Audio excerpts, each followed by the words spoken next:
Agora, nós estamos no capítulo 3 de 1 Timóteo. A carta do apóstolo Paulo a Timóteo está no conjunto de cartas chamada de cartas pastorais. Ou seja, o apóstolo Paulo está discipulando Timóteo, nesse caso, pastoreando ele, orientando a vida dele a respeito do ministério que ele está exercendo.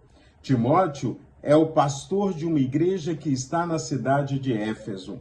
Éfeso era uma cidade idólatra, Éfeso era uma cidade que tinha muitos deuses, tinha o templo de Diana, mas em Éfeso também nós temos uma igreja operante, nós temos uma igreja atuante, nós temos uma igreja que está impactando a vida daquela cidade.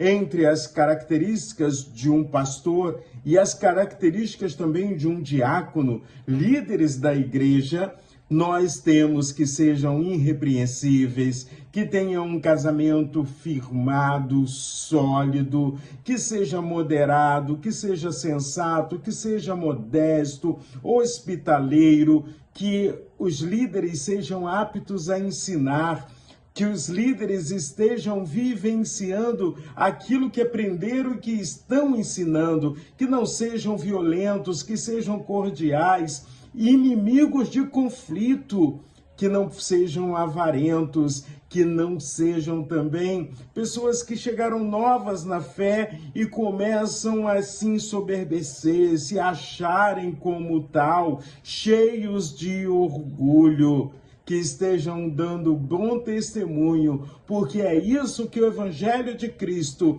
espera da sua liderança, e não só da sua liderança, espera da sua igreja. E então, quando eu começo a pensar em tudo isso, eu chamo a sua atenção a sermos igreja do Senhor. Capítulo 3 de 1 Timóteo está ali, as características do bispo, as características do pastor, do superintendente, daquele que lidera o povo de Deus. Está ali também as características do diácono. O diaconato, ele é focado no cuidado com as pessoas. O diaconato é focado na ação social, a igreja em ação, amor em ação, fazendo diferença na comunidade em que estão inseridos. E aí, então, eu vou destacar no capítulo 3 com você os versículos de 14 até o versículo de número 16. 1 Timóteo, capítulo 3, de 14 a 16, que diz assim: escreva essas coisas a você, esperando e vê-lo em breve. Mas se eu demorar, você saberá como deve proceder na casa de Deus, que é a igreja do Deus vivo, coluna e fundamento da verdade. Sem dúvida, grande é o mistério da piedade. Aquele que foi manifestado na carne, foi justificado em espírito, visto pelos anjos, pregado entre os gentios, crido no mundo, recebido na glória. Amém? Quando eu separo essa porção da palavra do Senhor, alguns detalhes eu quero chamar a sua atenção. Casa de Deus vivo, a igreja de Deus vivo, casa de Deus, coluna e fundamento da verdade. Algumas versões é coluna e firmeza da verdade.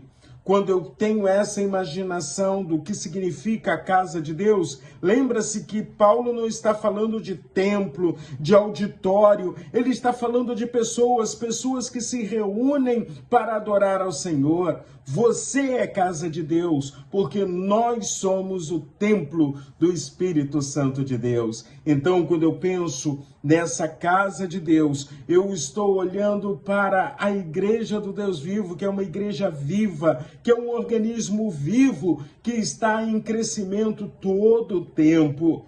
Quando um organismo vivo para de crescer, significa que ele está começando a morrer. Quando um organismo vivo para de crescer de maneira saudável, significa que ele está doente. Então vamos buscar a saúde da igreja de Deus, do Deus vivo, do Deus todo-poderoso. Lembrando, a liderança pastoral e diaconal não são donos da igreja, são servos do Senhor que se dispõem a servir ao Senhor com excelência, com qualidade, que deveria ser a característica de todos os cristãos. Finalizando o capítulo 3, o apóstolo Paulo traz um salmo, um hino de adoração, quando ele fala que aquele que foi manifesto em carne, ele está falando do Cristo, Jesus Cristo Senhor, que está sendo pregado entre os gentios, ele está sendo crido no mundo. Então, você recebeu a palavra do Senhor. Se eu recebi, se você recebeu, é porque a igreja do Senhor Jesus Cristo continuou proclamando essa palavra. Então hoje, reflita em como está a sua vida, diante das características daqueles que lideram o povo de Deus. E ao mesmo tempo, estejam firmes no Senhor, sabendo que a igreja do Deus vivo, que eu faço parte, ela é muito mais do que uma organização, um organismo vivo para a glória de Deus. Que Deus abençoe o seu dia.